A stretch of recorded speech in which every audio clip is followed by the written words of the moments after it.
भानगढ़ का किला, जिसे भारत की सबसे भूतिया जगहों में से एक माना जाता है। भानगढ़ अपनी रहस्यमय घटनाओं और डरावने किस्सों के लिए जाना जाता है। ये घटना 2003 की है, जब चार दोस्त अपने कॉलेज की छुट्टियों में कहीं घूमने का प्लान बनाते हैं। वह सभी भानगढ़ जाने का प्लान बनाते हैं। वह चारों इन भूतिया बातों पर विश्वास नहीं करते थे।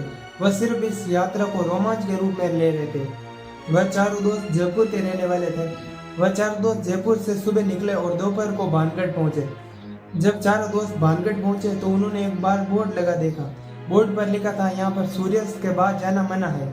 यह चेतावनी उन चारों को थोड़ी अजीब लगी, लेकिन उन्होंने इस बात पर ज्यादा ध्यान नहीं दिया और किले के अंदर प्रवेश किया।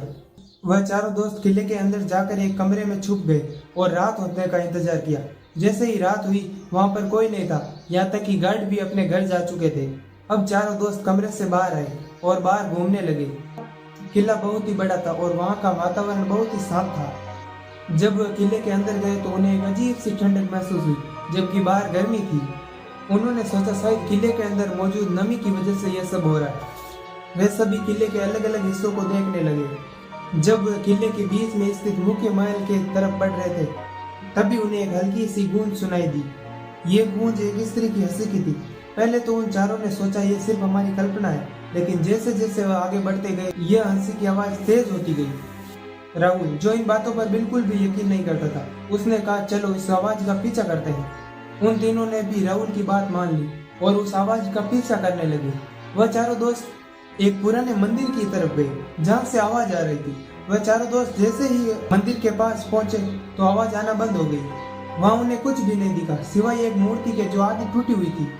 राहुल ने मंदिर के अंदर जाने का प्लान बनाया, लेकिन उसने जैसे ही पहला कदम मंदिर के अंदर रखा, उसे एक जोरदार धक्का लगा और वह जोरदार झटके के साथ पीछे की तरफ गिर पड़ा। उसके दोस्तों ने राहुल को उठाया और तुरंत वहां से निकलने का प्लान बनाया। राहुल का चेहरा एकदम पीला पड़ चुका था और वह बार बार कह रहा था कि उसे किसी ने धक्का मारा है। सबको डर लगने लगा और वहां से निकलने का प्लान बना लिया, लेकिन जैसे ही वह बाहर जाने लगे, उन्हें महसूस हुआ कि किले का वातावरण और भयानक हो रहा है। अब उन चारों दोस्तों को यहाँ से बाहर निकलना असंभव लग रहा था। राहुल ने खुद को संभालते हुए कहा, हमें शांत रहना होगा और इस किले से बाहर जाने का रास्ता ढूंढना होगा। उन्होंने कई बार कोशिश की, लेकिन वह घूम फिर कर उसी जगह पर वापस आ जाते।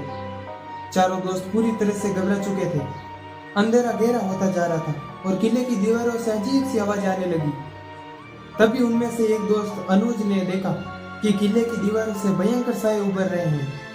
जब यह दृश्य उन चारों ने देखा तो सभी के रोंगटे खड़े हो गए। चारों दोस्त घबराकर इधर उधर भागने लगे, लेकिन वह घूम फिर कर एक ही जगह पर आ जाते।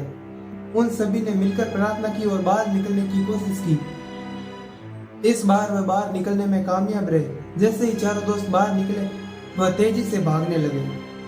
चारों दोस्तों ने कसम खाई कि वह कभी भी इस किले में वापस नहीं आएंगे। इस किले में तो क्या, वह कहीं भी जाने से पहले 1000 बार सोचेंगे। अगर आपको भी भूतिया घटनाएं सुनने में आनंद आता है तो हमारे चैनल को सब्सक्राइब करके हमारे चैनल का हिस्सा जरूर बने। धन्यवाद।